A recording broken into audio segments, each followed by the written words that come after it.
बातमी आहे नाशिकमधून। नाशिकमधल्या सातपूर इथल्या MIDC वरील अतिक्रमण काढल्यानंतर शेकडो कुटुंब रस्त्यावर आलेत। अतिक्रमण धारकांना पर्यायी जागा उपलब्ध करून देण्याच्या मागणीसाठी गेल्या 25 दिवसांपासून उद्योग भवनासमोर बिऱ्हाड आंदोलन सुरू होतं।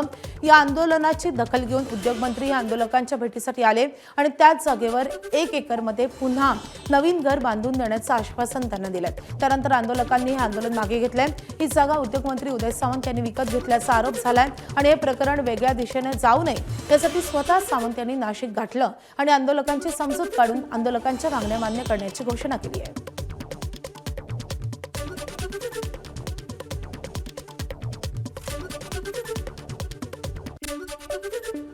त्यांची शिवी ही मला ओवी सारखी आहे, त्याच्यामुळे ती चिंता तुम्ही अजिबात करू नका।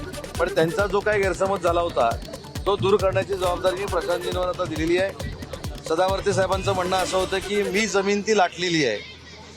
मी आताही आवाहन करतो, या नाशिक जिल्ह्यामध्ये 1 इंच जरी माझी किंवा माझ्या कुटुंबाची जमीन असेल तर मी राजकारण सोडायला तयार आहे। त्याच्यामुळे माझी विनंती, मी सदावर्ते साहेबांचा दोष त्याच्यामध्ये म्हणत नाही, त्यांना कोणीतरी चुकीचं ब्रीफ केलं असेल, चुकीची माहिती त्यांनी घेतलेली असेल, त्याच्यामुळे त्यांची देखील मनातली इच्छा होती की या गरीब जनतेला न्याय द्यावा आणि ते देण्यामध्ये आम्ही यशस्वी झालोय आणि एकनाथ शिंदे साहेबांच्या शिवसेनेतनं यशस्वी झालोय।